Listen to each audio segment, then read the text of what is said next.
Good morning. Good morning.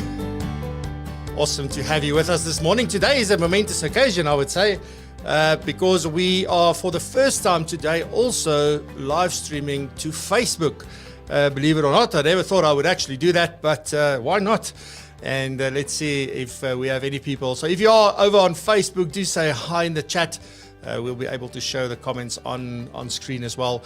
But otherwise, everybody over on YouTube and on LinkedIn, as always, this is episode 144 today since we started. So yeah, amazing to have you with us this morning. And as I always say, especially when you join us live, thank you so much. Really appreciate it. Jam-packed show this morning.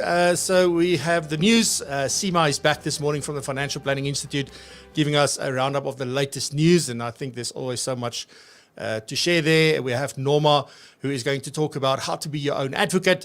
And then I will be talking about marketing on the line, and more about that a little bit later. So welcome. Great to see you all. Thank you so much for joining us. So let me quickly say good morning. We've got Ben Kleinarts in first this morning. Albert, good morning. Goeiemorgen. Smell spring. Yes, I do agree now. I must say, like, when I walked out the house and I was going, the grass are like that light yellow. I don't even know what color that is, but like that, like I remember it back in the Free State. So when you were at school on the rugby field early in the morning, I had that feeling this morning. So yeah, good stuff. Good morning, David. Nice to see you. Yaku, good morning. So David, you're definitely taking a break this morning. And Julie, welcome. So please say hi. Ronnie Els, wow, it's been a while. So awesome to see you here. Yes, Tatiana did so well, so that's amazing. And good morning, Lawrence Foster. Nice om jou ook weer te sien. Dit was nog langer as jy nog iemand anders. Ek hoop dit gaan goed. All right, so with that, let me get over to the new studio and hear what Seema has to share with us this morning.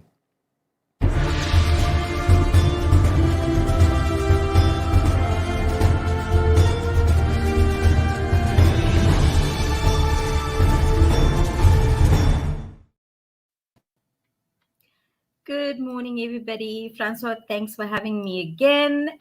In your news this morning, the Financial Ombud System Diagnostic Report, a National Treasury and the Financial Sector Authority, yesterday, which is the 29th of July, if you're watching a recording of this, published an invitation for public comments on a diagnostic study entitled South Africa Financial Ombud System Diagnostic.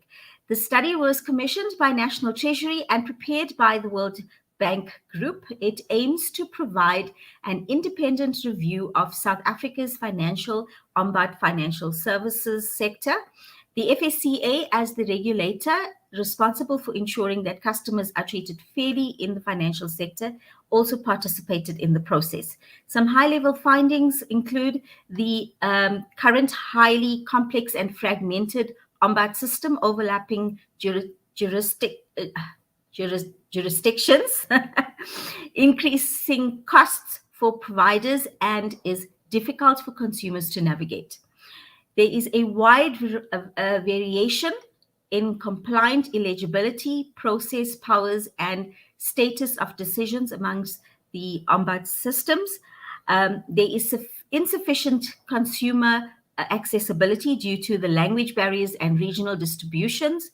And finally, the lack of socioeconomic data on complaints makes it difficult to identify and address systematic issues. Comments on this particular paper is due on the 3rd of September. Moving on to National Treasury and SARS, they have published for public comment 3 draft bills. They are the 2021 draft rates and monetary amounts and amendment of review law bills, the 2021 draft taxation law amendment bills, and the 2021 draft tax administration laws amendment bill.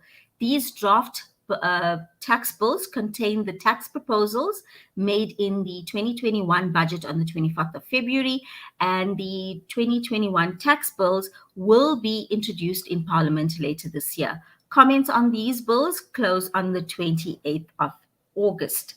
Going back to the FSCA now, they have a rather busy week, as they also published yesterday, 29th of July, communication on the publication of the draft conduct standard, conditions prescribed in respect of pension fund benefit administration. So some background regarding this: in terms of Section 13B1 of the Pension Funds Act, the FSCA may prescribe conditions for persons who, on behalf of a pension fund, administer the receipts of contributions or disposition of benefits provided for the rules of the fund. Currently, conditions in respect of the benefit administrators are prescribed in Board Notice 21 of 2002. However, the FSCA has identified a need to strengthen the existing regulatory framework set out in Board Notice 24. And for this reason, the FSCA is consulting on the draft conduct standard, which is intended to replace Board Notice 24, as with the new enhanced regulatory frameworks applicable to benefit administrators. And comments on this close on the 13th of September. And finally, moving on to NEDLAC, the discussions to allow members of retirement funds to access a portion of their retirement fund benefit to assist in tough times are progressing. While there is currently no clarification, it seems that members of retirement funds will be given access for an early withdrawal based on certain circumstances. This has to, however, be weighted against the goal ensuring preservation, and whatever form of the final regulations takes, it's clear that members will need advice to ensure that they do not make in the short term what would have long-term consequences. Finance Minister Tito Mboweni has called for South Africans to work, or South African workers to have access to a percentage of their retirement funds in times of difficulty. He made this plea during a press briefing on Wednesday, the 28th of July, in which he and National Treasury availed the country's economic support package in the wake of COVID-19 restrictions and the recent public unrest in KwaZulu-Natal and Gauteng. He said, and I quote, "It's a matter which has to do with making an allowance for workers to have access to percentage of their retirement funds in times of difficulty. It is a matter that has been discussed at NEDLAC, and I am now determined more than ever to ensure that officials in National Treasury and other relevant officials speed up this matter."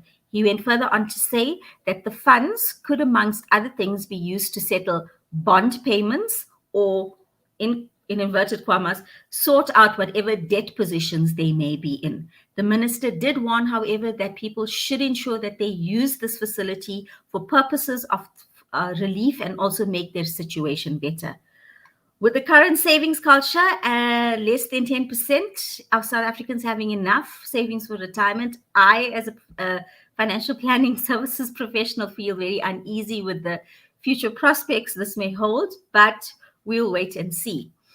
And just a reminder, we are having our retirement and investment workshop this coming Thursday, I think it is, the 5th of August at the Financial Planning Institute. Please register, come and join us. We've got a phenomenal line of speakers for you.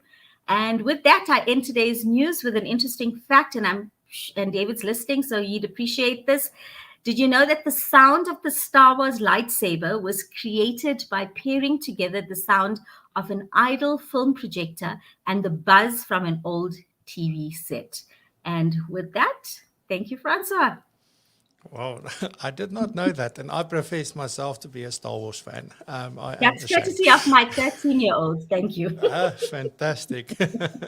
Seema, thank you so much. Have a fantastic weekend, and thank you for bringing us insightful news as always. We'll see you back soon. Perfect. Good stuff. Keep well. Alrighty, so with that, obviously, let's get into some personal development. Nothing better on a Friday morning than to work on ourselves and see where we can improve. And because that is a never-ending job. I think as soon as we think we're there, then we realize we're not. So let's head on over to Norma and hear how we can be our own advocates. And this has got nothing to do with legal terms, just if anybody was confused. So. All right, over to Norma.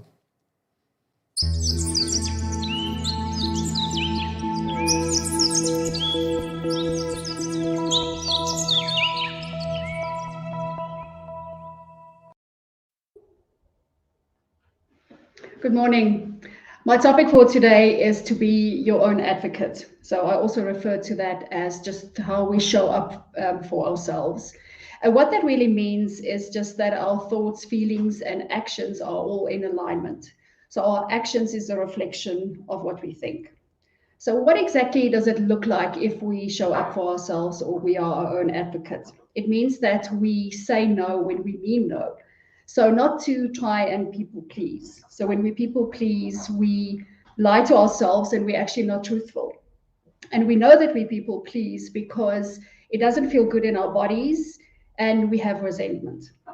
So another way, an example of showing up for ourselves is just to really feel all of our emotions. So it's not only wanting to feel the good ones, but feel the uncomfortable ones as well. And that we can clean out our minds on a regular basis. So just as we take out the trash, we take out all the thoughts that's really not serving us.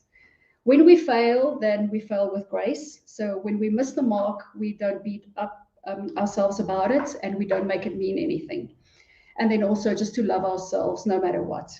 So it doesn't matter what circumstances we find ourselves in, if we are in a global crisis or we have a fight with a spouse, that if we are our own advocate, then really we are more in tune with who we truly are. So what can we do? How can we set ourselves up for success? What can we do to be our own advocate? So one of the things we can do is just to become aware of our thinking. So I once heard a coach talk about the mind as a toddler with a knife. So when it can be very dangerous when the toddler is unsupervised, and our minds are sometimes the same. So what we can do is be aware of our thinking, and a way of doing that is just to put it down on paper. So once it's down on paper, we can really just see exactly where's the positive thoughts and where's the thoughts that's really not serving us. So we can sort of organize it in a way that makes sense, and sort of we can draw patterns from there. Another way of being our own advocate is just to look after our physical bodies. So that meaning that we look after our health, we look what we put into our bodies, we exercise regularly, we just move. We maybe have our own hygiene routine, and we get dressed in the mornings. And all of those things just gives us the message that I care about my body, I respect my body, and I matter because I spend time on myself. We can process our negative emotions. So a lot of people don't want to feel those uncomfortable emotions. And I think in a way we were also brought up to avoid difficult emotions. So I'm sure you've all been in a situation where you heard or you were told that don't be sad, let's go have ice cream. So although it was said with good intentions, I think it just sends the message that it's not important to feel our feelings. So we have to feel our feelings, and although it takes time, but it's time worth taking, because once we move through those emotions, we really get energized to go and take action. We also need to get to know ourselves, because in this rushed life of ours, we have deadlines and goals and to our to-do lists, and we don't take the time to we sort of lose track of who we are. We have to sort of get reacquainted with who we are. So it's important that we ask ourselves those just deeper questions every now and then, just to make sure that we're still on the right path, that maybe what is my purpose in this specific point in my life? I might be moving into a new phase of life, and what is important right now for me? What do I need right now? What do I like? What is the ways that I have fun? And then lastly, just always gratitude. So to feel the gratitude and not just say it. So when I'm, for instance, in a conversation with a friend and I really appreciate this friend and this conversation I'm having, just to acknowledge it to myself, even it just takes a couple of seconds. Or when I'm in nature and I really appreciate the beauty of nature, again, just acknowledge it. So when we don't show up for ourselves, it's really, I can describe it as carrying this heavy purse with you everywhere you go. So it takes a lot more effort, and it really makes things harder than it should be. But when we show up for ourselves, I think we believe in ourselves more, we have confidence, we know what we're capable of, we know our potential. And that's puts us in a position to take action immediately. So that's it from me. Thank you for listening, and I'll speak to you again next week. Thank you.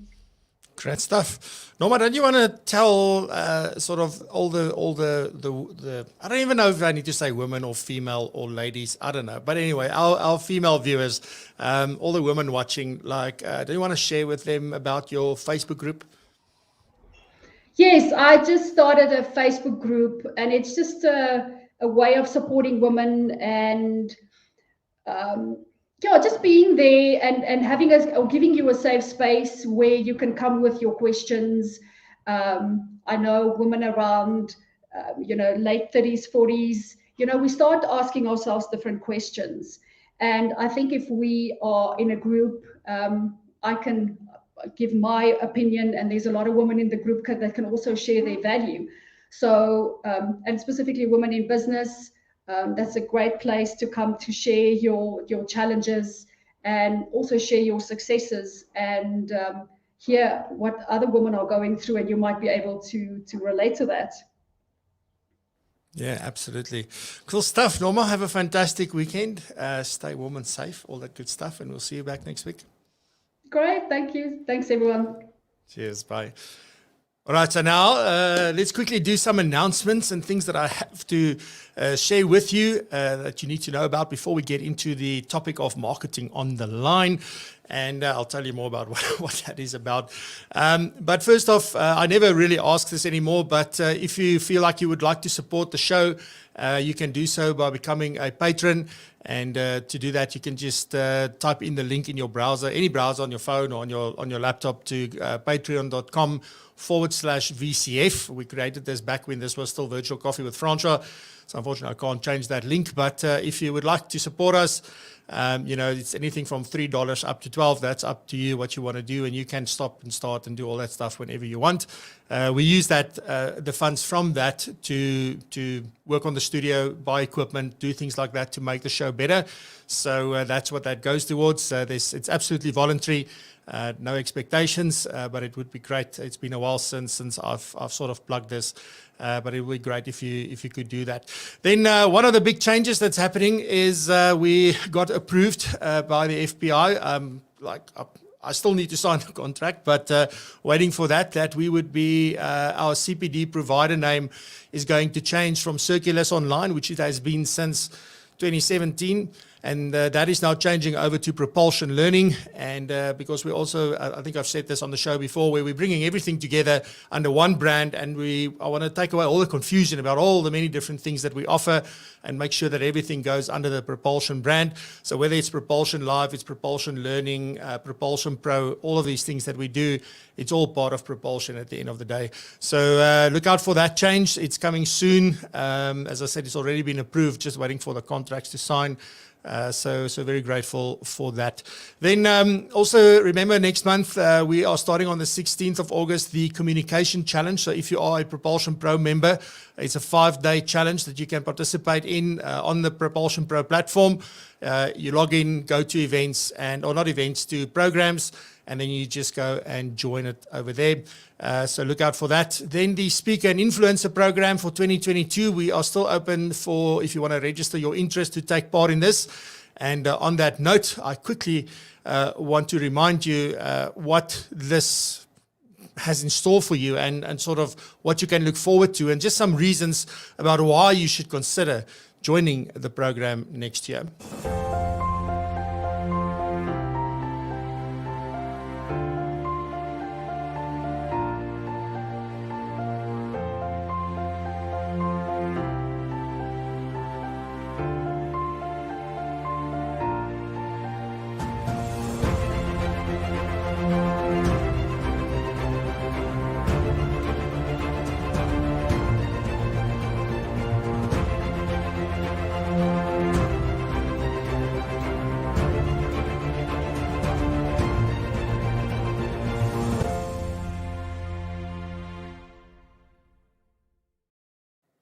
Cool stuff. So if you would like to register, you can just go to propulsion.co.za /speaker, and you can go and register your interest there. and we will then be in touch. There's only 30 spaces for South Africans. It is open to absolutely everybody from the financial planning profession who would like to get involved and would like to go through this. As you saw, it was such an amazing event this year. So the end of this whole program is actually speaking at this international conference, a 10-minute type talk, textile talks and things like that. So apart from that, I mean, there's so much that you take away from this program. I went through it last year and it has blown my mind. What an experience, the connections we made, the friendships we built, and the collaboration that we're able to do because of this, apart from even a longer list of things that I can share with you. So please consider joining propulsion.co.za/speaker. It costs absolutely nothing. It is with the compliments of PROpulsion Pro and Next Gen Planners. So please make use of this opportunity. Right. So then also the Financial Planning Summit. You would have seen the emails go out. That is now open for bookings. It's taking place at the end of September. And there is already an agenda out for that as well. I'll be sending out more information on that shortly. It's hosted by Kevin Hinton and his team at the Collaborative Exchange. So please go and check that out. It was a phenomenal success last year, and this year is definitely going to be the same. It runs over 2 days, so please go and check it out. And then obviously also, we'll chat next week a little bit about the Financial Planning Institute's conference that's coming up in October, I believe. So definitely do that. Then lastly, Women's Month. Next month, we are going to feature some phenomenal ladies on the show as guests. So the entire month, just going to interview guests. Really looking forward to that. So look out for more information on that. We'll be sending out emails and WhatsApp so that you can book it in your diary so that you don't miss this. It's going to be phenomenal like it was last year. All right, so with that, I guess it is time to get into today's featured topic, which is marketing on the line.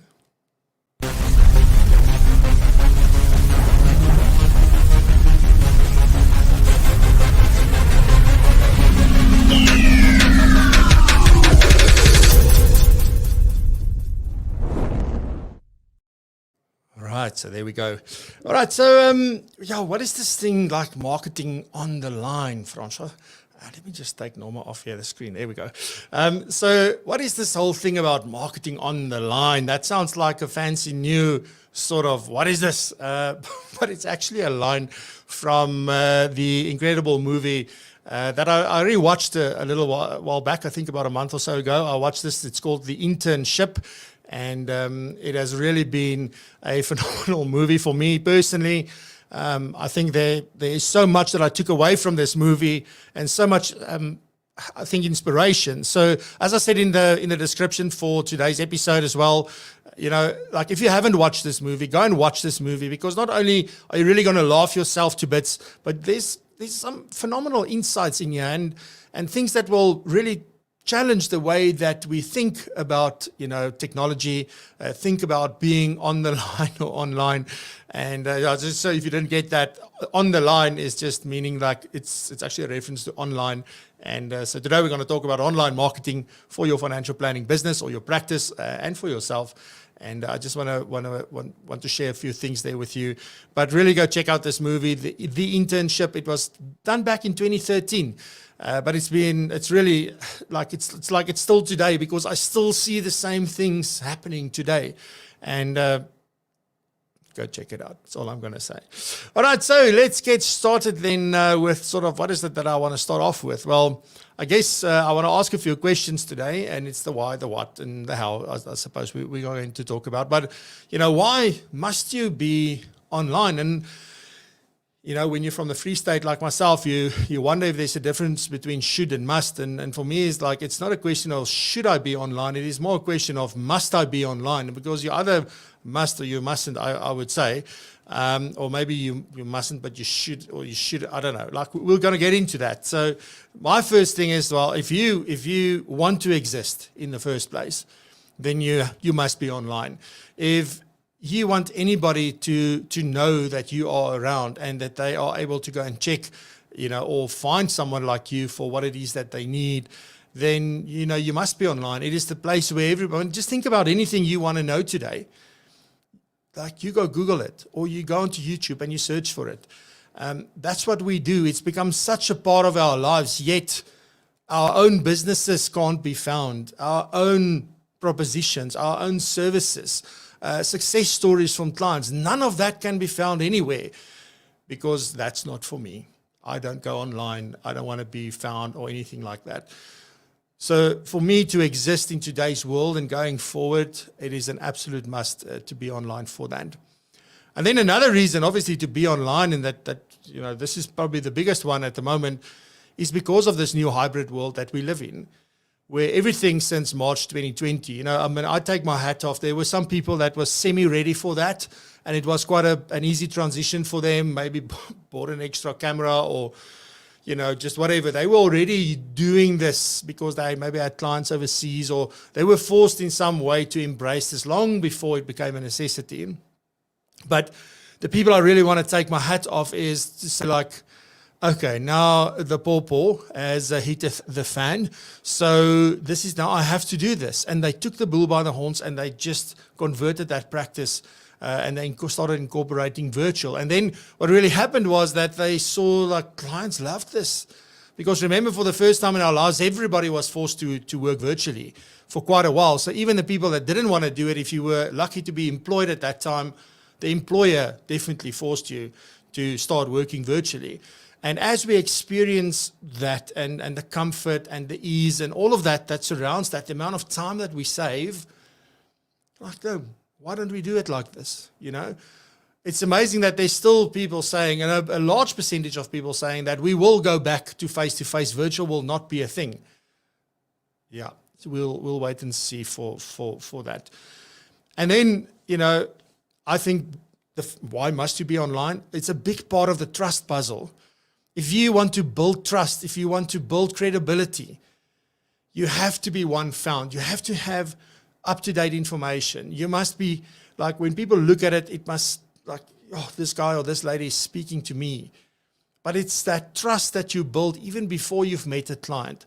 Or even when you have met a client, in whatever way that happened, they can go and find more about you. You know how often, somebody, like yesterday, for example, I got a message late last night saying, like, somebody is asking, like, what's this propulsion thing that François is involved in and so forth. And that's great. It means that the word is getting around and people are seeing different things and want to know what this is about. But if I wasn't online, that would never have happened. If I kept this, like when we started, what was it called? I can't even remember what I called this, but we did these small, intimate sessions with 8 to 10, maximum 10 people at a time. I started here at my house in the dining room, and then we moved it over to Anna Paula's coffee shop. She's got a nice venue there. We had these small, intimate sessions where you could only book 10 people at the most at a time. I think 9, it was 10 with myself. And I mean, if I only did it that way, eventually, yes, things would happen, but not really to the sense that has happened because we started the show during lockdown. So being online is an absolute must for those reasons.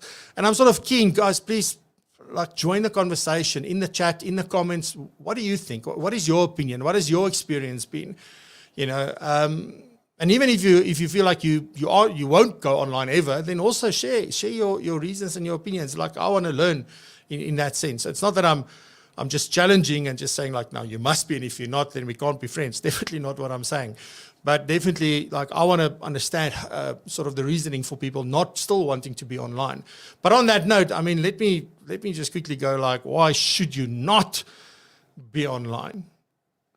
I wish I had those crickets, like like some kind of a audio clip to play, but I can't really think of any reason why you shouldn't be. Although, I mean, I guess you could say, well, if your plan is to wait it out and to such a point where your practice starts declining naturally, maybe to a point where even, like, I'm done. I just want to wait it out and get as much out of this practice as possible and then just let it die by its own. Maybe that's a reason. You do not want to be found, like, you do not want people to know about you. Then absolutely you shouldn't be online. But I don't know, are there any other reasons for you, why you feel like you should not be online? And obviously this is, if I say online, I'm not talking about in your personal capacity necessarily, where you share your family life and you share all, like, every time you go to the restaurant or to the gym. It's not that kind of stuff. I'm particularly or specifically talking about practice, your business, your professional life, that should be online. You don't have to have both personal and professional online. So what should you be doing online? Like if I make a strong case for why you must be online, and you say, okay, Francois, then what should I be doing online? Like, what is the purpose? What are we trying to achieve? And what are the things that possibly, we should be focusing on?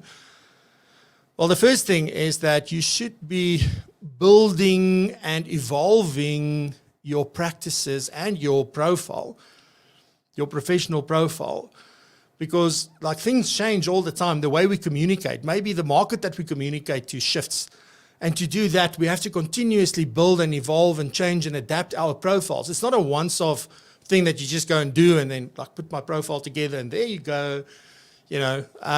It's important to keep these profiles up to date. And I'll talk a little bit later where to start and sort of the different places where you can build these profiles. Because when I say build a profile, most people would default to something like social media, for example. So there are many other ways to build your profile. For me, maybe saying that building your profile is maybe more building your brand, building your presence, showing up. I think that's maybe more what it is about. It's also important as part of that, sort of building that up. You want to build up recommendations, social proof from your clients. Where clients, we must be asking for clients for recommendations or testimonials, or when there's a good story to tell. There are so many examples today of things that happened just in the last 18 months. And there's good stories for you to tell and to get stories and, let your clients tell those stories themselves. Because that's part of building social proof. It's part of making sure that you build that trust and credibility. It's what people say about you. I can say a lot about myself, but very few people are actually going to listen to me. When other people start talking about me, that is when it's most powerful. So building that social proof is also a big part of your profile. And then obviously branding, as I said earlier, it's all about building your brand, knowing how you want to show up, what people want to associate you with and all of that. So very important. So that's only the first part of why, what you should be doing is building that profile and sort of thinking about those three things all the time. The other thing that you then must be doing is to communicate your value or your value proposition, your services, the problems you solve, how you solve them to your target market only. So you shouldn't be talking to everybody, because I know there's many of us still believing that everybody is a client. As long as they are willing to pay, they are a client. And it's not true. There are specific people with specific problems. And when you talk to those people about their problems and how you can help them solve their problems, that's when they hear you. It is when they take note. Have you ever seen people would be in a discussion and nobody would pay attention, but just say someone's name and immediately they go because they heard their name and immediately they pay attention. So think about it that way. That's definitely some of the things that you should be doing online. Some other things you should be learning and educating all the time.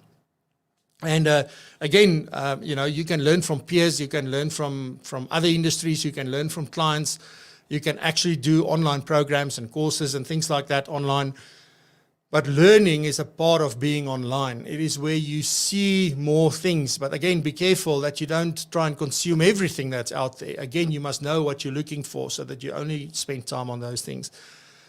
On the other hand, you want to educate your target market. You want to share with them ideas and opinions and insights of how they could solve their problems as well. So educating is a big thing. And then serving, I guess, is the biggest one of them all, where be there. When people ask questions, answer them, help them. And I guess there's a fine line between giving away a lot of advice for free, although we are not able to give advice at all on a group basis. Because the FASE Act would not stand for that. So what it is it's more educating, giving information, answering questions, but also making sure that it's more of a factual and an informational nature than it is telling people what to do and what not to do. So that's the first thing. That is what, or those are the 4 or 5 things that we should be doing online. And this is a continuous thing. It'll keep you busy forever. I guess the trick here is to be able to move as the the need moves, or as the market moves, or as events happen like we've just had, suddenly people have different mindsets. And that's the important part to start is with mindset, and always understand the mindset of the client at a particular point in time, or at least the mindset of your target market, so that you are able to talk to them. So this is all fine and dandy. It's nice, it's cool, but where do I start?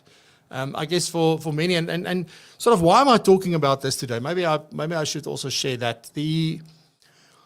About a week or so ago, I spoke at a conference, and this talk was loosely based on what I spoke about last week here on the show. And then at the end, there was time for people to ask questions. And funny enough, so the talk was all about digital, it's about technology, it's about enabling client experiences and those kind of things. Every single question, and I think there was close to 6 or 7 questions that was directed to me. There were 3 speakers, and I got quite a lot of those questions. And all of those questions were about social media.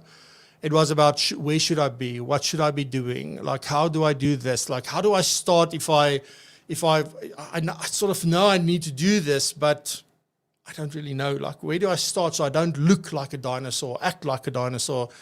And those were the actual words that this person used.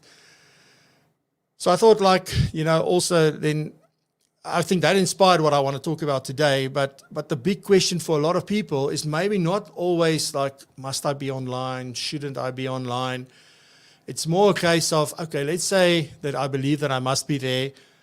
Where do I start? How do I start? Like, what are the things that I need to consider? Well, the first place that I would start is probably considering whether you would want or need a website. And there are reasons for and there are reasons against. And we have a lot of people here in the audience that is either for or against. And that's obviously like anything in life, whether you buy a BMW or a Volkswagen, that's up to personal preference, budget, viewpoints, whatever the case may be. But should you have a website? For me, it's important to have a website because, one, it's like there's much more that you can put on there that would be found via searches, but also it's a quiet place where you can direct your target market to. When you only use social media to communicate and to share what it is that you've got to share, it lives there for a moment and then it disappears, and it lives there for a moment and it disappears. But things on your website stays there forever, and it's organized and it's neat, and people, if you build that in the right way, can find it very easily. The other thing is that, obviously, if we think about a website, is the noise. While somebody's looking at my post on LinkedIn, like there's 6 million other posts, and this one has got a more beautiful picture than I've got, and this video looks better than mine, or this person's post headline is just more catching than mine is. So you deal with all of this as people are just scrolling through feeds. It takes a lot these days to stop somebody from scrolling and to say, oh, let me look at this. This looks interesting. So for me, a website is still a very important thing. But as I said, it does come down to personal preference and what you believe. The one thing that I can tell you is that you're not going to build a website and people are going to show up and start sending you messages from your website. Just as you're not going to do a post on LinkedIn or Facebook or Instagram or anywhere, and then there's a line of people who wants to talk to you. It just doesn't work like that. This is more for credibility, trust, awareness, that education part. So there's a lot of things that we can automate through these different systems. All right, so website is the first one. The next thing then is obviously social networks or social media. And the question that I can't tell you how many times I've answered this question, and it is still something that people need that sort of validation for this. But if we just think about it logically, if you want to catch a shark, okay, if that is your thing, if you like fishing, maybe not. Let's just say you want to catch a tuna. Let's just leave the sharks out of this. You want to catch a tuna or a blue marlin or something like that. Are you going to go and fish at the Roodeplaat Dam outside of Pretoria or Allemanskraal Dam in the middle of nowhere in the Free State? Is that where you're going to go if you want to catch a blue marlin? Well, the answer is no. We're definitely not going to go there. We need to go to the sea. And not only are we going to the sea to go deep sea fishing, we also need to understand where they are in the sea, because the sea is big. So I need to go to a specific place in the sea and have a boat that will take me out, and people that know what they're doing, and then saying like, this is where they are and this is the best way to catch them. And it's exactly the same with, with social media. So there's some people who believe you need to be everywhere. I believe you should definitely not be everywhere, especially if you're just starting out with social media. Don't do that. Make it as easy as possible. You need to figure out where your target market is spending their time. Not anybody else, not your colleagues. Like all financial planners are on LinkedIn. But the question is that the market that you're targeting, are they on LinkedIn? Because it does not serve any purpose for you to spend 1 second of effort if that is not where they are. You can have the best boat, the best bait, the best fishing rod, like everything. But if you're in the Roodeplaat Dam, you ain't going to find any blue merlins. It's not going to happen. So we've got to be clear on that, absolutely. So, some of the questions that have been asked is things like, is it a good idea to make videos on TikTok? Because that's the hype at the moment, right? Again, you answer the simple question, is that where my target audience is spending their time? That's the first thing. The second thing that you need to consider is like, what are they thinking? What is the mindset that they are in? What is it that they expect on a TikTok? If TikTok is all about dancing and comedy and fun and those kind of things, you can't make a serious video like this one, for example, that I'm busy broadcasting at the moment. Something like this is not going to work there, apart from the fact that it's very short video clips. But if you think about those things like, what are people expecting? And there's some people who are phenomenal at this. And you must be comfortable if you like comedy, if you're funny, to make a funny video. Spend the time to write the script, put the things together, and then that can work extremely well for you. If your target market is on TikTok and you like making those kind of videos, it's a perfect match. That's where you should be. You should not be over on LinkedIn. Okay, if you are into the professional market, the business market, then probably LinkedIn is the place where you would want to be. But also then sometimes do not discount, because it depends on the type of industry that you're after, the type of market that you want to work in. Maybe Facebook is still the place to go. So there is no one answer. The thing is that you need to decide where most of your clients are and what, where they spend most of their time, where they're most open to be interrupted by you almost, and then what should the content look like that you distribute or publish there, because that's the way that you're going to attract their attention. Then the third thing that I want to share with you about where to start is also to think about messaging. So your website is almost like, that's like a library of things that you can have as much as you want. It can be dynamic, it can be static, so it can be content that you put on there and leave it, and you can put new content on every single week. Whatever you want to do and build this thing into something that makes sense when somebody gets there. Social networks helps you to get the message out, to create awareness, to attract the right people. But always what we're trying to do is to take that conversation to a one-to-one basis. So we want to use the one-to-many sort of way of talking to people to filter out the people who are not the right kind of clients for us. And only the ones that makes it through the filter, we then want to connect more on a one-to-one basis, because financial planning is extremely personal. It is something that, it's not something that you do on a group basis. So important to do it that way. So the third element that you need is messaging. You need to think about messaging, where the messaging can become much more personal and bi-directional, so that you are able to have a conversation back and forth and so forth. And there's sort of two aspects to this. The one is what I just like to refer to as mobile messaging. The other one would be something like email. But also, there are many other ways, like client portals and things to that effect. But the two main ones is mobile and email. So, what is your strategy for getting people onto a WhatsApp list, for example, or getting them onto, if you use Facebook mainly, how can you communicate with them through Messenger? Maybe there's Telegram, maybe there's whatever apps that your clients prefer, not what you prefer, what your clients prefer. That's the most important part. And how do you know? Well, you ask them. Do a survey with clients, like what do they prefer? Which messaging apps do they use the most? And get their consent. It's important. When somebody says, yes, you're able to communicate with me, because obviously they would want, if they want to communicate with you, they'll just go ahead and send you a message. But if you want to send information through to them, we need that consent. It's the same way we've built our WhatsApp list. In the beginning, we asked, do you want to be put on? It was one hell of a manual process, getting everybody on as they asked. Now it's a link. And yeah, by the way, so if you are interested in, if you're not on the WhatsApp list, when we notify people, about shows and things like that, then you can just go to propulsion.co.za/WhatsApp and join the group. It's just myself who can. It's not a group where everybody can post. So you're welcome to join there. You can leave at any time. That's the beauty of this. People can come and go as they want. If you don't get value, then you leave automatically. You don't have to let me know or block me or do unnecessary things like that. So important to sort of consider things like that. All right, so those are sort of the 3 places where you can start. I want to leave you with 3 cracking tips to get you started. To say, if I had to start today, how would I do it? And this is the same way that we help people when we did the LinkedIn challenge. It's the same philosophy, the same process. And this just makes sense. It doesn't matter what it is that you want to get into, whether it's you want to learn a new software program, you want to learn about social media, you want to learn about marketing, you want to learn about anything in life. You start small. That's the first step. Start small. Choose one platform, or choose to only work on your website, or choose to only build an email list or a WhatsApp list, or whatever that is for you. That is where you start. Start small. But have a plan. That's the second one. You need a plan. You can't just say, oh yeah, maybe I should do something for LinkedIn today, or maybe I should do something. No, you need that plan and say, this is what I'm going to do.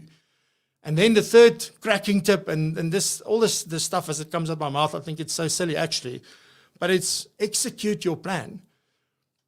It doesn't help us saying, this is what I'm going to do, this is why I want to do it, this is what I want to achieve, and then I just never do it. I mean, what's the point? There's absolutely no point. The satisfaction and the growth and everything lies in the doing. So once you start doing that, you'll learn as you go along, and then as you learn, you will adjust. And those are my 3 cracking tips to get you started. And hopefully this whole marketing on the line, should you be on the line or should you not be on the line? And I do want to sort of encourage you, go and Google on the line Vince Vaughn, and then just watch that little clip if you don't want to watch the whole movie. It is amazing. So go and do that. Let me get to the comments quickly. Let's see. Where was I? There we go. Gobus, yes, thank you very much. You were our very first patron, and you are still a patron. Deeply appreciative. Thank you so much. Putting yourself out there as a speaker lifts your brand to another level with confidence. Absolutely. This is about the speaker and influencer. Good morning, Russell.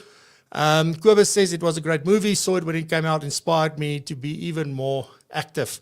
It is an absolutely amazing, amazing movie. I can't reiterate this more than that. Are you Googleable? It's important. And just think about one of the things that I didn't mention when we were talking about the hybrid world that we live in now, is we're also in a borderless world. So just imagine the possibilities where previously you said, I'm not driving further than 200 kilometers to go see a client. Now you don't even have to drive, and you can see somebody on the other side of the world. So we need to figure that out. You either toe the line or be online. Yes. Good morning, Paula. Nice to see you. Thanks for joining. Very well impressed with Albert Fritz's online presence lately. I absolutely agree. I also told Albert the other day, phenomenal job. Get a professional online specialist to assist you with the ongoing relevance of your online presence. I agree, Herman. And then for those who don't want to take that step, go and just try and learn and see. That's the most important thing. Adrian is saying, depends if you really want to fish or just want to sit at the dam for the day. That is absolutely true, but hopefully it will not be a dam that stinks at the very least. So Terence Tobin is finding his blue merlins on Twitter, very unique to observe. Absolutely. I must say, I think Terence and I have been trying to get together for coffee, and then if it's not lockdown, then it's COVID, and it's just all sorts of stuff. So good stuff. Just get started with activity, consistency, authenticity, with interactiveness. Absolutely. It just becomes part of what we do every single day. Ladies and gents, that's it. Thank you very much for joining us this morning. As I always say, I really, really deeply appreciate it. Thank you so much. For those of you that are not yet haven't checked out PROpulsion Pro as yet, I really want to invite you to go and check it out. To see if you want to become a member. There's so much value there and so much things that we offer, and a whole host of things coming up that's going to happen, like write a book in a day, for example. So there's a whole host of things that we're going to offer to members, and please come and check it out. All right, so with that, fantastic. Have a good weekend. Stay warm, stay safe. And I was vaccinated. Ek het my eerste steek gehad. So feeling good, positive. Says Kalk, feeling good, feeling positive, and all good stuff. Ladies and gents, thank you so much. Let me not waffle on. I will see you back next week, same time, same place for Women's Month. Please join us for that. Cheers.